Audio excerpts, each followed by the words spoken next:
Do you think the others are making good progress? Hope it's all going smoothly. Huh!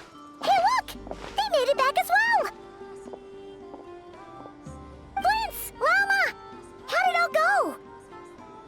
All is well, thank you. Nefer and Yehuda had to stay at the curatorium to wrap things up, so they won't be joining us for now. I ran into Miss Nefa and Miss Aino on the way back. Their work is still in progress, so I suspect they won't be back for a while either. You seem rather cheerful today, Mr. Flintz. I certainly am. I achieved what I set out to do and came away with more than I bargained for. Fighting alone can get quite tedious, but I had the good fortune to run into a pair of brave young warriors. We meet again. How have you been?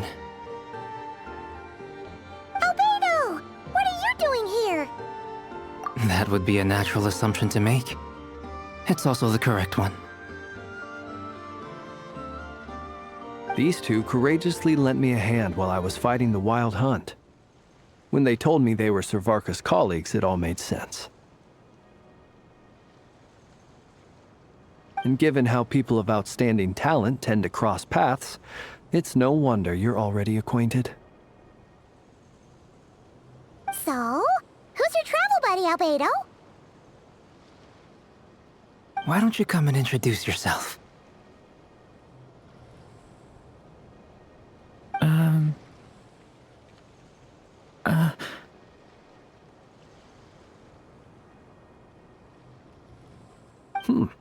A gentleman of few words, I see, and a rather stern countenance. I presumed you were acquainted with him. Is that not the case? It's nice to meet you. Again. We've technically met before. Wait a sec! You're Minnie Durin! That's right. It's me. I'm glad to see you again. By the way, he says it's okay if you drop the mini.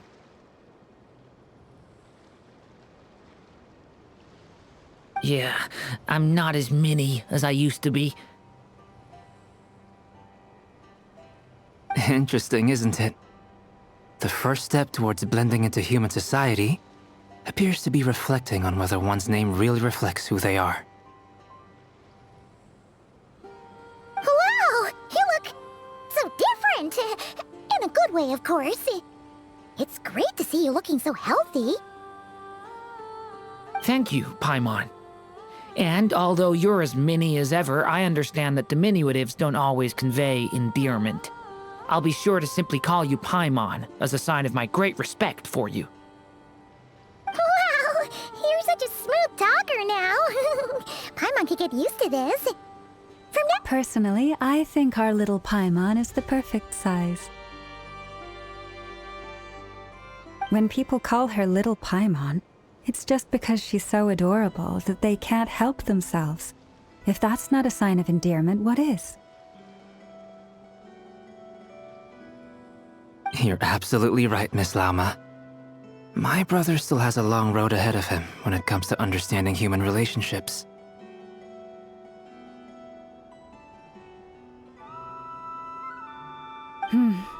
Anyway, speaking of long journeys, didn't Columbina, leave with you? How come she isn't back yet?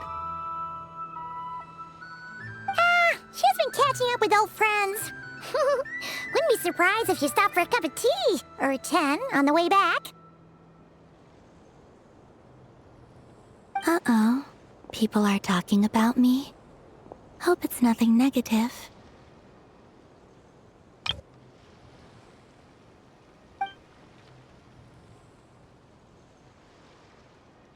Judging from your expressions, I'm guessing it all went well? It's getting crowded here. I'll go grab some chairs.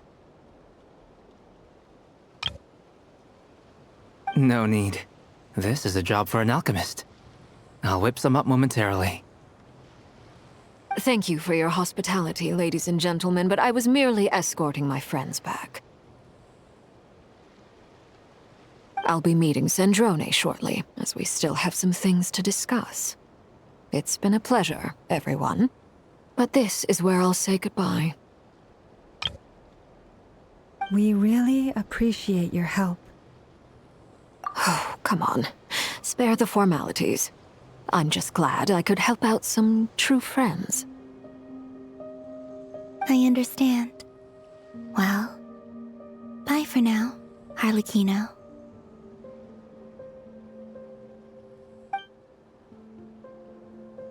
Oh, this place is hopping. It's probably a good thing one of us left.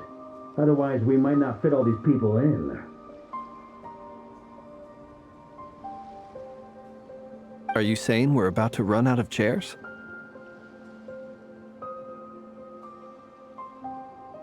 As a matter of fact, I am. Come on in and see for yourself.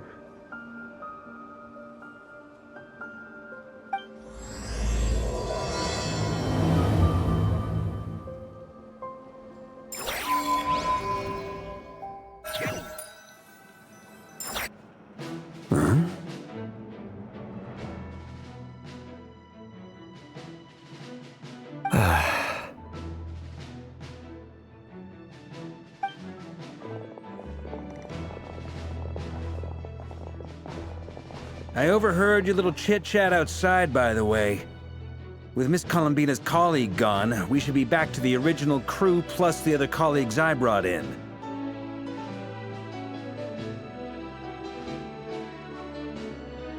Though, it looks like we have another new face. Someone else managed to rope in a colleague, too? Frankly, you and Paimon are the only people I know here. This here is Dainsliff, colleague of Tivat's greatest guide, Paimon, and greatest adventurer, the Traveler. Well, not exactly colleagues, more sort of friends. When someone else jumps in to do the announcing, you know you're speaking to someone important. Let's hear what he has to say. Note to self, once Paimon knows your name, the rest of the world will soon follow. When he comes looking for us, it's usually something important. Paimon's guessing you've heard about the Wild Hunt, then. From the looks of it, you're about to hold a meeting. If I were to say that the Wild Hunt is our mutual enemy, would that earn me a seat at the table? As the saying goes, the enemy of my enemy is my friend. Mr. Dainsliff, there's a seat with your name on it. Though, I can't promise the same for everyone else. Hey, Albedo, think you can rustle up a couple more chairs? After all this time apart, Grandmaster Varka's first order is to rustle up a couple more chairs. I've missed this. Is he being sarcastic? Hey, he's your brother. Why are you asking us? I've still got a lot to learn about the nuances of human conversation. Trying to decipher Albedo's way of speaking has been like jumping in at the deep end. Oh, good point. Paimon gets you now. Don't sweat it. There are people who go their whole lives without getting the hang of it. You're ahead. I wonder what's taking Nefer so long. Perhaps you should go and check in with her. If anyone can hurry her along, it's you. I just got back from the curatorium. Besides, aren't you curious to see what's taking her so long? Miss Nefer doesn't strike me as the type to share secrets. And since gathering intel is her specialty, I'm guessing she'd prefer to keep her methods confidential. Under such circumstances, would it not be tactless for me to impose? Oh, but it's fine for me to impose. What can I say? You have an unrivaled ability to garner people's affection, Miss Moonchanter. Besides, you have far more in common with her than I do. All right then.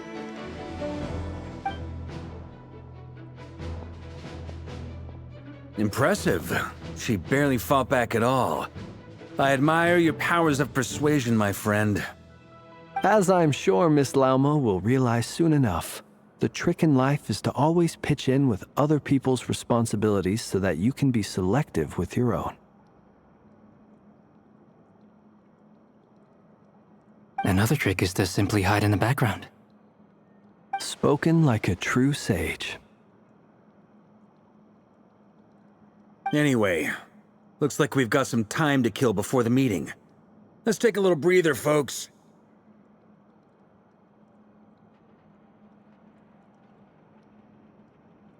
And feel free to chat amongst yourselves.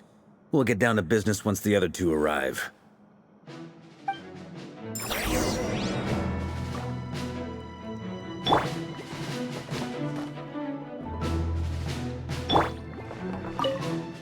You're both awfully quiet. Why don't I start us off with an icebreaker? Much obliged.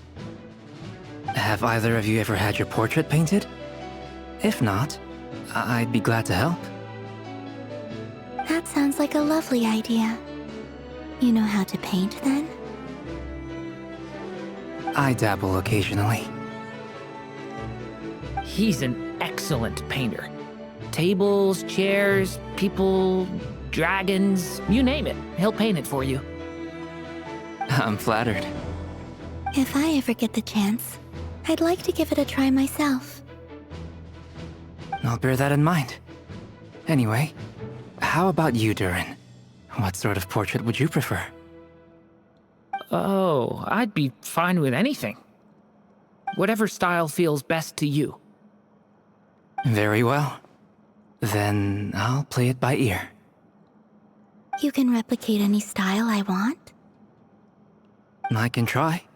If you show me a sample, I'll do my best to match it. Thank you.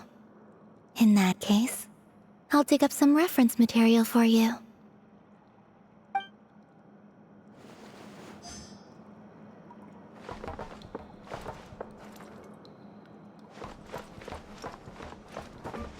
Is there something you'd like to say to me?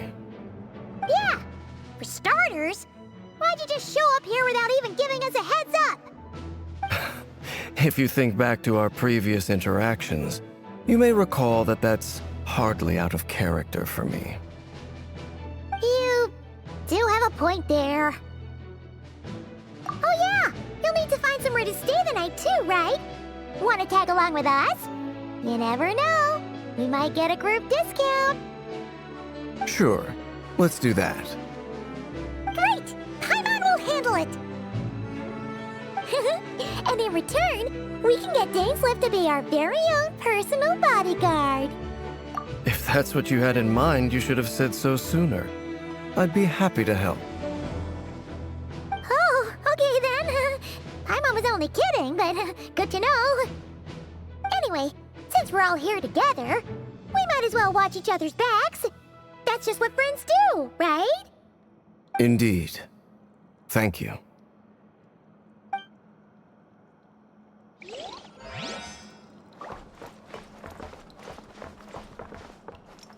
Truth be told, I can't remember the last time I was in a meeting with so many people.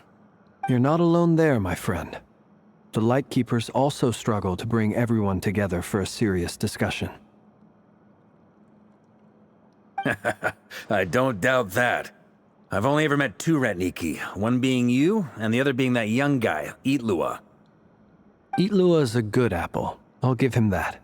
He's kind, honest, and regularly delivers supplies to my lighthouse.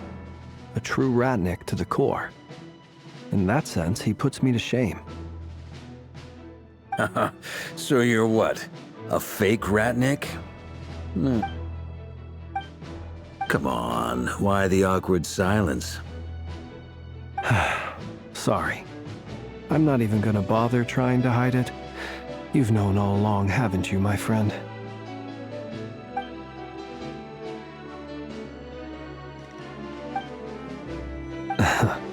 Now that was an awkward silence.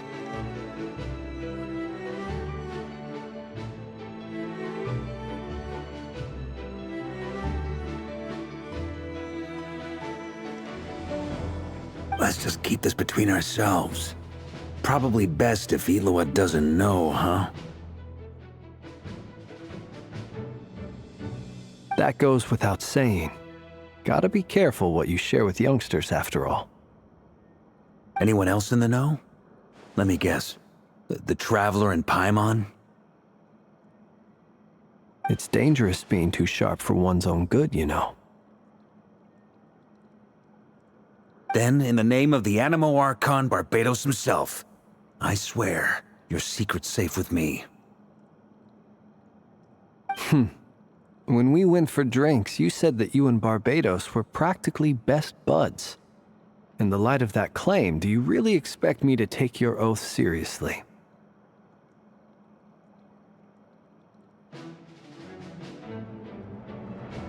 Of course. Just as long as you don't go spreading around the fact that I'm close with Barbados, all right? Fair enough, then. Nothing like a bit of mutual leverage to seal the bonds of friendship.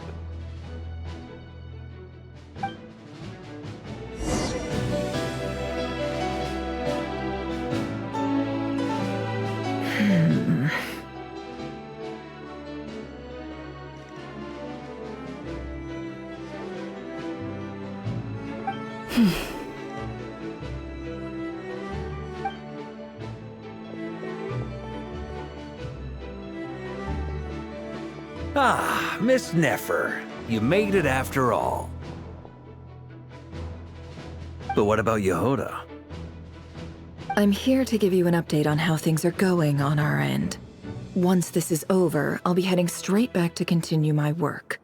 I left Yehoda back at the Curatorium to watch over things while I'm gone. Huh. So much for just this once. Shh! Not so loud! We're on a roll here. What if she remembers and suddenly decides to back out?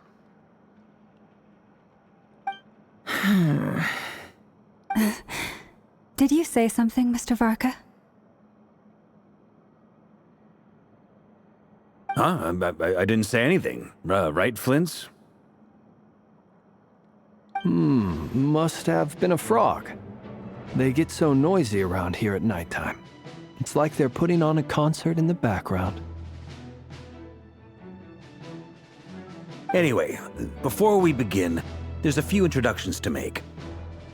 Let me start by saying that it's an honor to be speaking before so many distinguished colleagues and collaborators. But first up, we have Miss Lauma.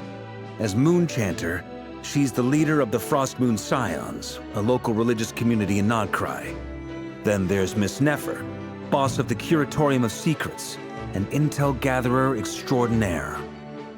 Nefer is leading the investigation into Rerer's background, assisted by Yehoda and Lauma. From the little I've heard, they're making some great progress. Over here, we have Mr. Flint's, a Ratnik and guardian of the abandoned lighthouse. In our last operation, he courageously distracted the Wild Hunt to buy time for the rest of us. For those of you who've never met, this is Mr. Albedo, a renowned alchemist and captain of the Knights of Favonius investigation team. By his side is a new face for us all, myself included, Mr. Durin, who has come to lend his aid. Next up, we have the Moon Maiden and former Fatui Harbinger, Miss Columbina.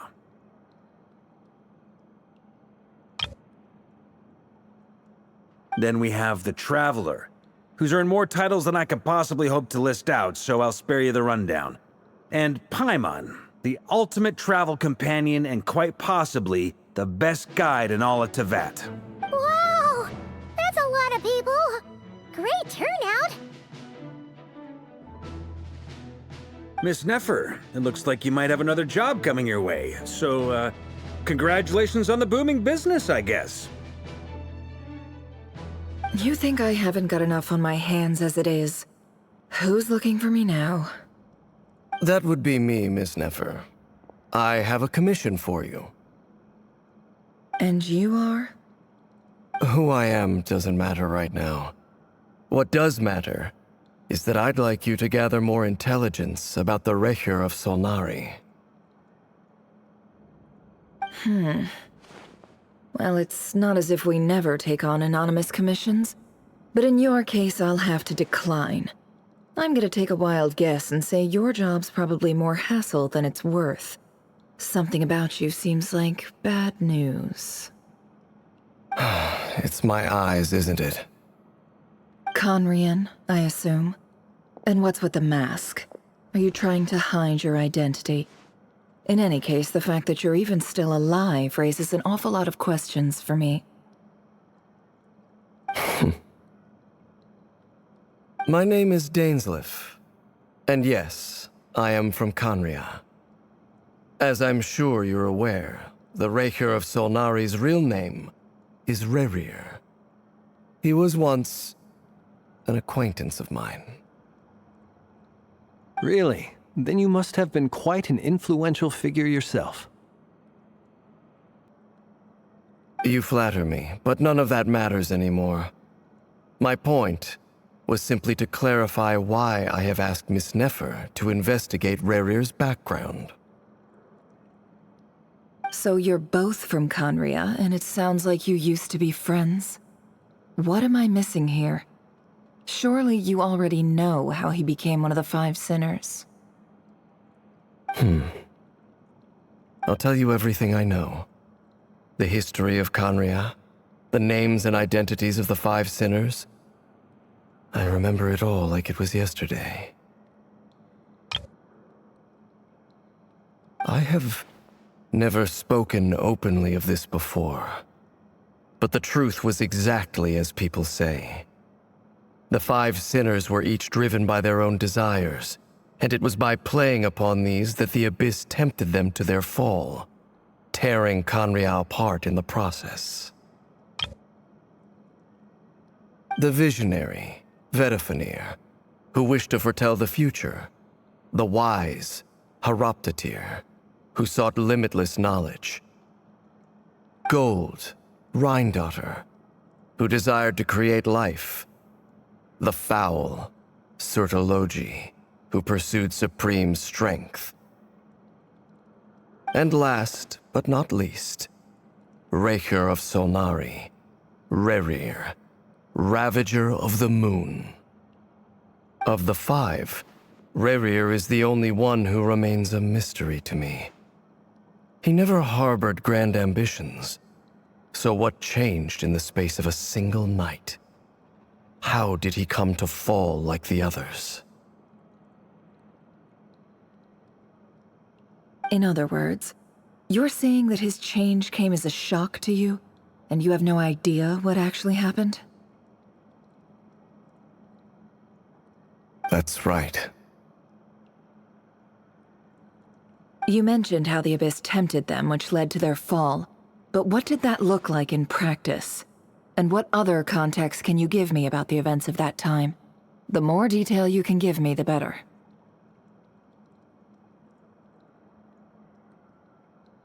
Strangely, now that it comes to it, I hardly know where to begin. The fateful night took place during the era of the Eclipse Dynasty. One day, my elder brother, the visionary, Vedifenir, was summoned to the palace by the Vinster King, only for the king to gouge out his eyes and cast him into the dungeons. When I came to hear of this, my fury knew no bounds. I gathered together every ally I thought I had, and together, we set a night to storm the palace and free Ved.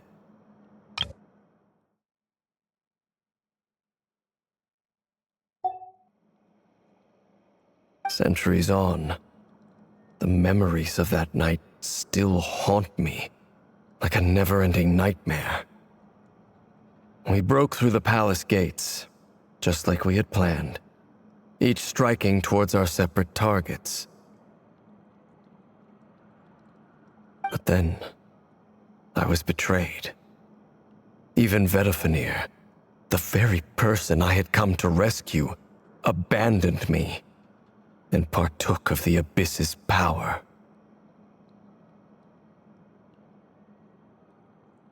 So, it's personal after all. Then tell me, Mr. Dainsleif, what price are you willing to pay?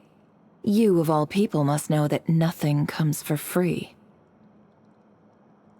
I cannot say what price would be worthy of such a commission. But know this. Rerir was not always a madman. Believe it or not, there was a time when he was just an ordinary man, working for the Conrian Intelligence Service. Uncovering the truth of Rerir's past is the only way to unravel this mystery. But before you decide if you will accept my commission, I will tell you more about him. Enough, I hope, to help you plan your next move. Sounds pretty good to me. Feels like we just flagged down a random passerby, only to discover he's actually a master strategist who has a score to settle with our enemy. Can I borrow your halo? It could be useful in the lighthouse. Hey, enough with the wisecracks! Besides, isn't that lamp of yours bright enough already? Relax. It was meant to be a compliment. If that was a little over the top for your liking, I'll make sure to tone it down next time. I'll give your proposal some serious thought, Mr. Dainsleif. Let's speak in private once the meeting is over. Before that, there's a few things I'd like to share.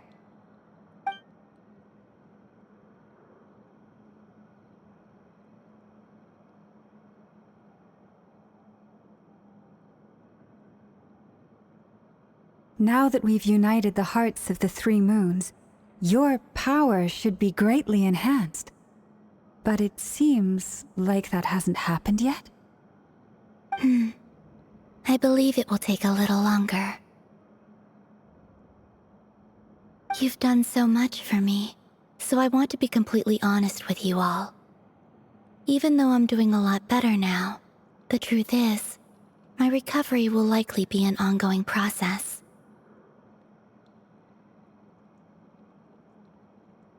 From the moment I was born, my power has been slowly ebbing away. And that is because Teyvat has never accepted me. Even with the moons united as one, it seems my rejection cannot be undone. So far, I have yet to find a solution. It may turn out to be a problem that will plague me until the day I finally leave this place behind. Even so, I will do everything in my power to help you drive out the Rerir of Solnari. As Arlecchino put it, this is not about chasing the spoils of victory. It's just a gesture of heartfelt gratitude. Kutar.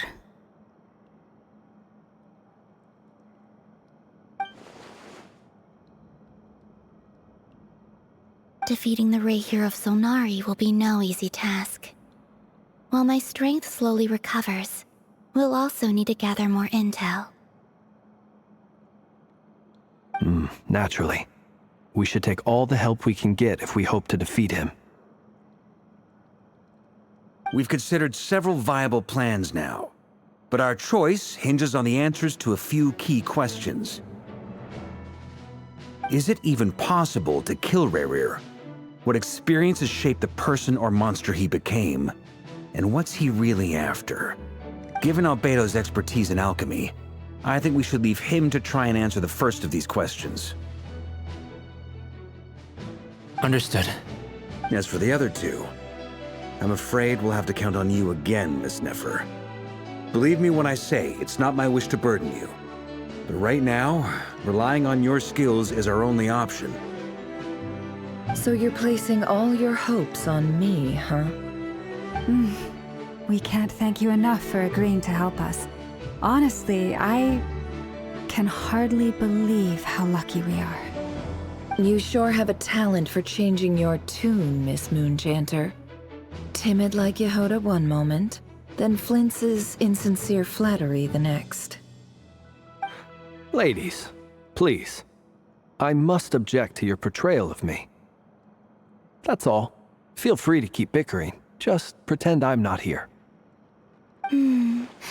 I almost don't want to leave this room. I'm curious to see how this plays out. I have faith in you, Miss Nefer. Something tells me you'll stand by us until the very end. Oh? And what makes you so sure of that? What if I suddenly decide that my compensation is insufficient?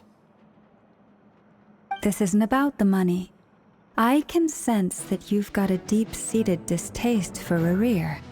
And knowing you, that alone is motive enough.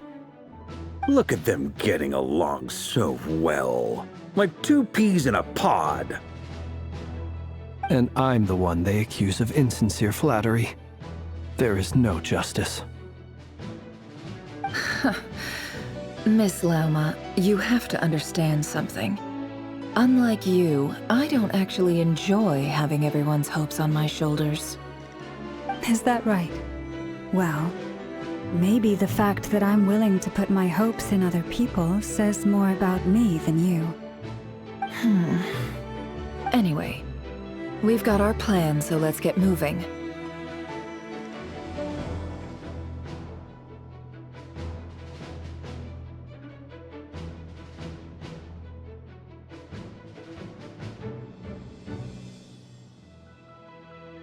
Mr. Dainsleif, let's talk. And Traveler, once we're finished, if you've nothing else planned, I'd like you to come with me. This whole experience is teaching me a lot. For instance, I now know that when other issues come up in the future, I'll have far more luck getting Lauma to convince Miss Nefer than trying to do it myself.